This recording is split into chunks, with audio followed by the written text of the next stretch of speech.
Okay, my friends, this is going to be an interesting day.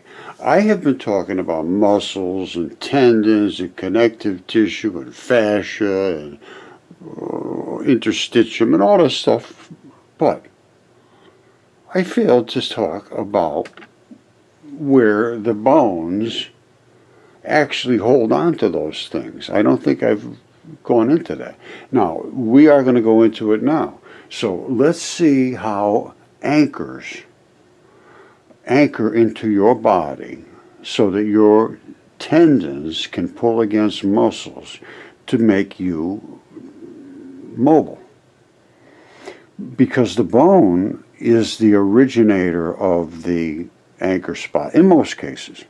Other cases, there's other places that things attach to that are not bone, and we're going to look at those too.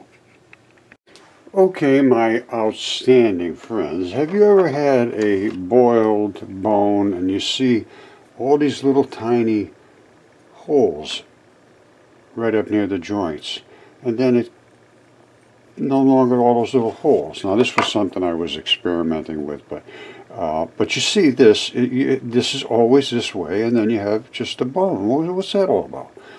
This is what it's about. These balls are in these holes, and these little tiny straps run up to pull the bone around and so forth. You have all kinds of little holes. Now, the reason I'm showing you this is because we're going to get deep into attachments and what bones, things don't look like bones. Like they would say, what is that? It's just a rock. It's just a rock. No, nothing there. Well, I'm going to tell you what, yes, there is something here. And I'm going to show you some other ones that are just, they look like rocks, but they are part of anatomy. They just happen to be not specific to something you'd ever expect to be, like a finger or a toe or a head or an ear. Watch. All right, this is the kind of stuff you find all over the place. These crazy looking bones, well, stones, they're actually bones. And this is one right here. You say, well, what is this? That's just a rock. That's nothing. It's flat on this side, basically flat on that side. But what about these little spots here? What is that? What's going on there? What's that spot right there? What's going on there? What's going on this whole big spot right here? Every one of these bones has all of those little tiny holes, which I just showed you a second ago, and they're all attached. Now this is, can you see that over there? That is the apical tuft. See that little tiny little spot at the very, very bottom? Hold on. This right there is the apical tuft. Can you see that? Yes, you can. All right, and that finger is the same thing. That's the tip of a finger, and that's what's attached to the tip. And all of those little balls have tendon straps going into them, and there's still one here that didn't fall out. But all the rest of them basically pulled out, or the straps are gone. First of all, I just want to make sure you understand that was the apical tuft. I don't think you could see it, but that sits on the tip of the finger, and that's where all these balls stick in here with straps. Most of the straps are just broken off. The balls are still here. This side, some of them are ripped out, and that one's still here. Now, so that's the tip of your finger. However, between bones, which I was showing you in your hand, you got a ton of different bones that let your hand rock all kinds of different ways. This is one of them. And what is this? This is in between bone to bone. You're going to have, as I showed you, there's a whole batch of bones. They all intersect with each other, and that lets you do all kind of floppy things. One side is no attachments, basically. The other side is no attachments. But here, all attached to the other bones, so they can pull and work against each other. We're going to look at that in a microscope, and you'll see those same kind of little investments. Okay, let's look into the microscope, and I want to show you basically all these different styles of emplacements. You know, ligaments going between bone to bone, and attachments at a bone going to muscle. And this is like a little additional attachment. And I'll show you how they invest inside the bone as well. You see this attachment right here? It's coming right out to there. All of this stuff here has those little balls, and it appears to have something to do with why this is so fibrous here, and then it opens up. Same thing here. You see all this stuff here? That's all from these, and then it goes into regular bone. So this fabric is what gives you stability, I would say. Wouldn't you? I would say that the straps are coming in, the balls are going through these holes and locking in down inside into this matrix. Now let's look at that matrix. Let's look at this one, because this is not all scarred up from the... I tested with different metals and copper. This was copper. And anyway, let's take a look in a microscope and see what this stuff really looks like. Alright, I'm going to show you this bone right here. These cuts here were because it was a cut and the meat was taken off. It was like a ham or something. Now, I believe this is the vein and the artery, and it carries along, you know, nerves and so forth. This, you come down, you see nice clear bone. Just nice clear bone. Alright, and this is headed up to where the other side of the bone attached somewhere. But below this, I believe they would call that the bone foramen, where you have blood and so forth coming through. Then you have all your attachments down here. Remember I showed you all those little holes? Let's see if I can bring this up. You see it? That's where all those little fibers attach, and every one of them is a ball. Alright, let me again see if I can adjust that. There we go. And again, don't worry about this cut. That was from slicing up. But then you go from where the bone and tendons, and then you start to transition into the head of the bone, which is right up here.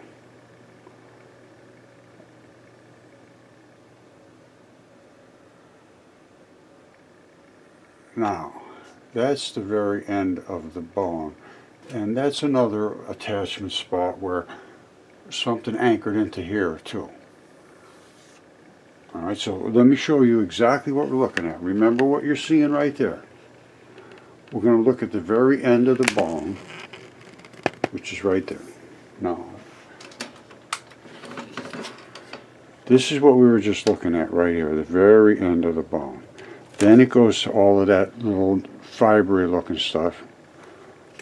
You see it up there? So here's the end of the bone.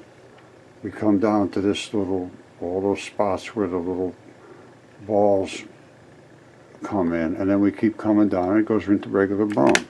And that's what we're looking at right there. Alright, so that accounts for all these little things. And now, on the other side, that's where they lock in. This stuff here appears to me, and down here is where there's nothing there. So it sure looks like that's what's going on. And you can see that I don't know if you can see it or not, but those two little holes there, that to me is the blood supply that fed the marrow that would have been down in here, or worked with it in some manner, and it came out here. Alright, this is so cool. Wait, check this out. These are all the way your tendons hook into your body in all these different areas. They show them basically just sort of attaching the tendon right into the bone. But there is a glue that I have found in the mud fossils. And here it is right here. And this is just in cooked chicken. All right, and I think they know about this. I don't know if they have a name for it or not. But that is tough as hell. This stuff here is absolutely unbelievably scrappy. Now, this has been boiled and boiled and boiled and cooked in salty stuff, and I don't know what. My wife cooked chicken, and this is what, after we stripped everything off, this was left, and I sort of worked it into my studies. So what do we have here? We have a bone. We have the gluey glue that glues the bone to a very short section of tendon. See these little straps and stuff? That little section is this buffer zone between this and the muscle, which we ate. So, I mean, that's just the way it is. Alright, I showed you bones, and I showed you how things anchor. Well, this one here is in a different state of degradation. It's not completely gone. So we have this anchoring into this bone, and it was cooked in a different way, different salts, yada yada yada. What did we end up with? The bone, which we can see, and then we see this little gluey thing here. Now hold on a second, and that's glue. That literally is glue. Let me see if I can home in a little clearer. Well, it's clear enough. That is the glue that glues this to your bone. Otherwise, you rip right out. This is muscle out here. So let's start from the bone. Somehow you have to attach the muscle to the bone. There it is. Now, you have to attach this to the muscle. Well, how do you do that? There's the little strips of tendon here. You see that? You can actually see little blockies if you look closely. But they run out this little, they glow into the glue too. So you got glue on one side, glue on the other side. There's the gluey strip down the center. This is the tendon little fibrils. And they come out, you see, all the way out to here. They transition, and then all of a sudden they go right into muscle. And this is chicken muscle. This is something we cooked and actually ate what came off of here, I'm sure. But this is the transition between bone and the muscle is the weak spot. Alright, this is a pretty good shot of the glue. Now, you see the bone has these little porous areas. That glue just clings on there, just absolutely unbelievable. And that's really what it looks like. It's a really gooey glue.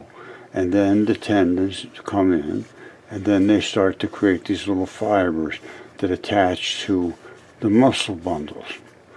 And again, every place is, I call them abrupt transitions. This is an abrupt transition going from the tendinous stuff and hitting the muscle. And it abruptly breaks here. You know, I don't know, it was just cooked, so it broke out here. But if it was left to dry out, it would snap right along the border lines. Now, this doesn't snap. The other abrupt transitions break. These very rarely disassociate, but they very rarely are seen as well as this. So you normally see them as one big bone. And I'm going to be showing you some of the glued in areas. Well, I'm going to try anyway. But don't forget, bone, glue, tendon, muscle. Alright, we're going to get into, I'm going to do a whole ton of pictures on the microscope. This is a fingertip. This right here is the apical tuft. That right there is blood blowing out of the artery side and congealing and turning into crystals. I'm going to turn it over to the other side. You see, this is the fingertip. Now, it all ran down to this side. You see how it made all these fibers? That's grip skin. That's collagen grip skin. You see the fibers? This up here at the end is just blood congealed that ran out the very tip on the very end. Alright, because this was down at the very end of the hand when it died, and all the blood tried to run out of here. That's right there was the apical tuft. You see the little holes? Remember I showed you my apical tuft? I have it on here somewhere. Well, as always, up here it is. That's my apical tuft right there. Alright, same place as that one. Now, anyway, I have so much of this stuff. It's staggering, literally staggering. So it's going to take some time to go through things and understand the different colors of blood, the different fibers, where you're going to find holes and transitions and abrupt transitions, where blood flows, where the arteries, the veins are, where bones implant, tendon enthesis, organs, fascia, feldspar, all the different types of rock. You know, how bones attach. I mean, it's going to be everything. It's going to be geology, chemistry, biology, history. It's the whole shooting match, my friends. So stick around if you like that.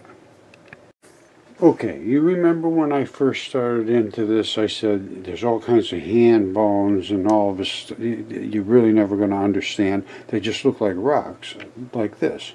But look over here. Let me focus in on it. The top is just 100% feldspar. But you see that little circle right there?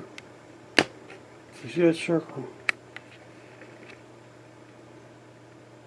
I wouldn't look at that in a microscope, but that is a ligament attachment to another bone that cradled in there to let your hand do all this stuff. And there's other ones in here too.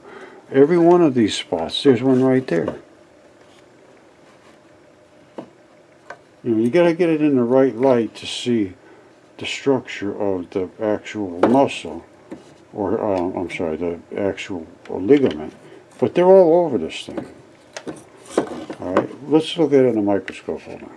Okay, that's one of the bones that I showed you that I say are in the hand. There's a ton of them that are in your hands, your feet, and so forth, and they're just nondescript. Well, that's what it's coated with. The same thing that everything's coated with. It's a feldspar. All right, that is nothing more than fascia, skin, coating. I was going to call this fascia facilitated fossilization, which means that once it gets coated with the fascia, it makes it stabilize inside that coating. And that coating is aluminum silicates with other minerals in it. Let me show you something. Okay, you got to check this out. I just showed you that other picture of all that fascia. Well, what do you see there? I don't see any difference. Do you? Maybe you do. I don't. Well, guess what that is? That's Caesar's feathers. There he is right there. Whoops. Hold on one second. That is my goose, Caesar Augustus. That is his feathers right there in the back of his head. It's feldspar. Now, what is not in the back of his head is in his throat is this, which is basalt. Okay, there is Caesar's throat right there. Now, the microscope is standing way off up there. All right. Now, what are we seeing here? We're seeing his throat. Now, I don't know if you're going to be able to see that well or not. I can, because I know what I'm looking at, but maybe you won't. But you see the roundness of this? You see the roundness of this? That's his throat. Now, there is an artery in here, too, that I'm going to show you up close. This is backlit. The normal light that comes down from the microscope, which I'm going to use now, gives you sort of a halo. Between the two of them, you can see it pretty good. I mean, I can see it very easily. And again, that is basalt. That is basalt. You see it? Around here you have the feldspar, which is the fabric of life. But in here you have the actual life. You have blood and flesh and so forth. And it preserves because it was boiled, parboiled in this hot water flood Velikovsky talks about. And all of these things, feldspar is the most abundant mineral on the face of the planet, as far as I know. You see, even the bones have the same wrapping. Hold on, let me turn the lights down a little lower. You see it? It's the same stuff. But it's in a different density because it doesn't have to do all the stretching and stuff. But this is the wrapping of a bone. But it's all the same fabric. It's collagens. Now inside the bone is totally different. I'm going to keep the same bone so you know I'm not playing games. I'm going to lift the microscope up higher. And I'm going to try to focus in on the end, which is right here. Now, let me just let it sizzle here. Turn up the lights. You see the difference? Hold on.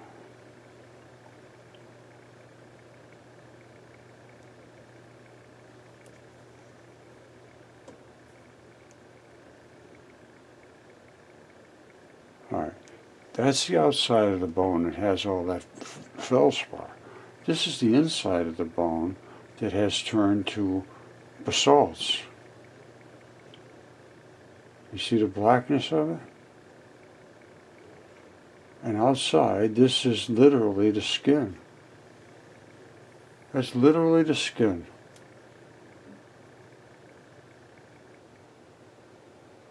You see it? And those little balls are what they call the interstitium. They hold your skin in place. We've shown this millions of times. And that's the bone.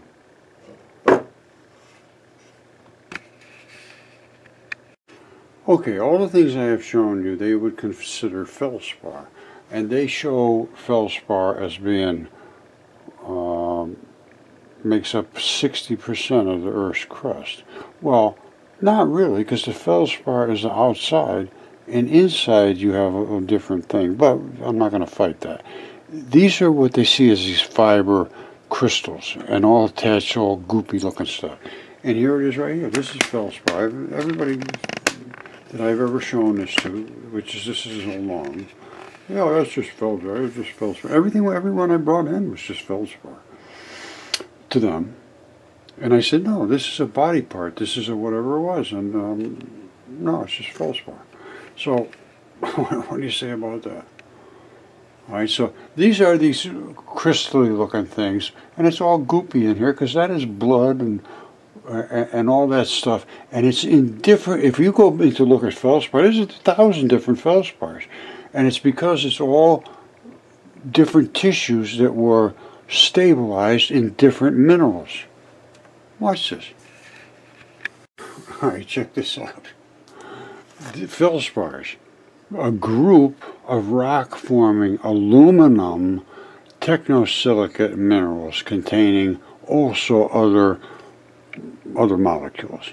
But it's aluminum technosilicates. That's the coating that... Now wait till you see what images of feldspar are. These are feldspars. You pick any rock you want just about, and it's actually what they would call it a feldspar. And it's because of the biological properties which they all have. And they just sort of, they go orthoclases and plagioclases and, you know, but they're all still feldspars. Microsaline, ruby feldspar. And then they group them by where they're found, even addresses where they come from. Because they are going to be different depending upon the chemistry where they preserved. It's just, but you see all these feldspars, this is what my point is. The same product does not have to turn, these are all different feldspar-ish minerals. So it depends on the same body chemistry, can change to totally different.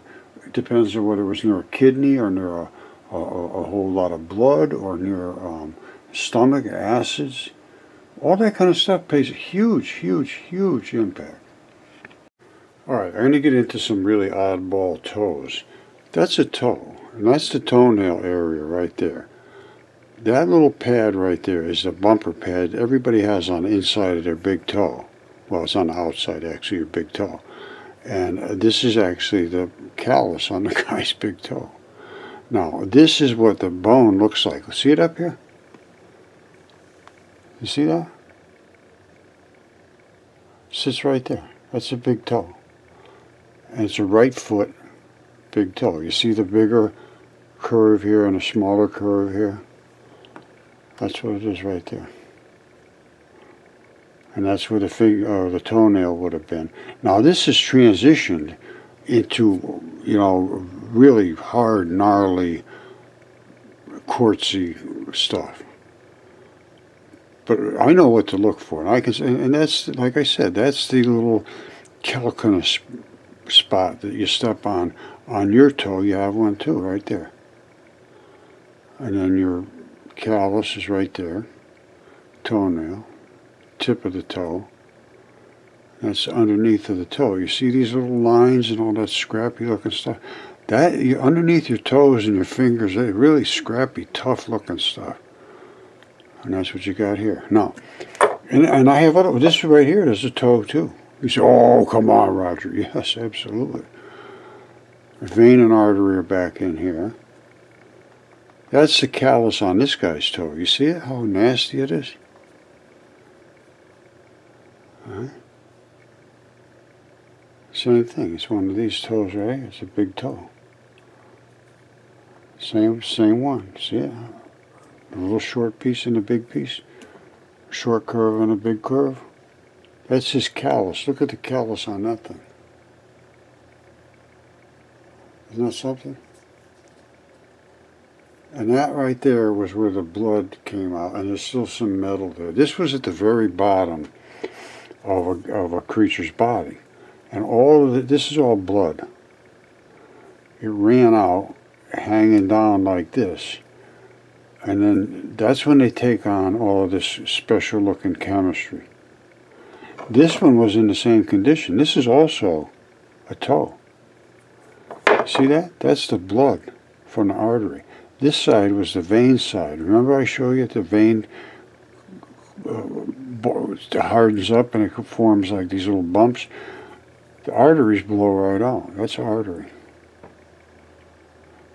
See the blood? Hold on a second. As a matter of fact, I'll put it in a microscope. You see the blood?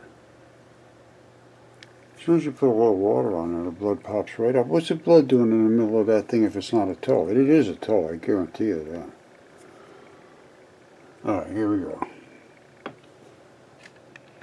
Alright, this is literally turned almost 100% to metal. This is all metal. That's still blood coming out. I'm going to turn the light down a little bit. And you see it? That's the red blood. And all of this stuff primarily is metal. I'm going to be showing you in a second. Alright, I'm going to leave it at that. But this is the one I just showed you up there with the blood coming out of the tip of the toe. Or it could be a finger, I'm not sure. But this is where the vein side is. Alright, and the vein didn't blow out at the end. The red blows out. That's what happens. The red side blows out easy. And this was tipped all the way down this way. Alright, when this guy died, his whole body was above this toe, I believe. And it all drained out through that area down here. And it just flushed through there. And all the metals collected here. So this is all basically metal. And it's quite heavy. And it's really spectacularly metallized. I don't know if you can see that or not. Let me see if I can get a little more light on there. But it's basically 100% flashy looking metals.